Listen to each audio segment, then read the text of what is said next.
వ్యభిచారిణి పెదవులు తేనె ఒలికిస్తాయి. దాని నోటి మాటలు మెత్తగా ఉంటాయి.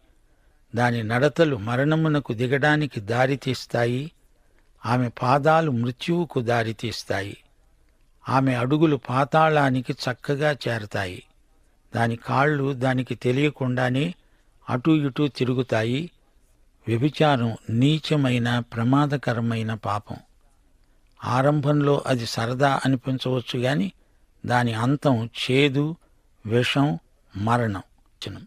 నా కుమారులారా, నేను చెప్పేది వినండి.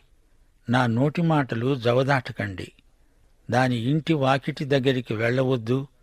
దాని ఇంటి ఛాయలకు వెళ్ళకూడదు. వెళ్ళితే పరులకు నీ యవ్వన బలాన్ని, క్రూరులకు నీ జీవితకాలాన్ని ఇచ్చివేసిన వాడివవుతావు. నీ కష్టార్జితం అన్యుల ఇల్లు చేరుతుంది. తుదకు నీ మాంసము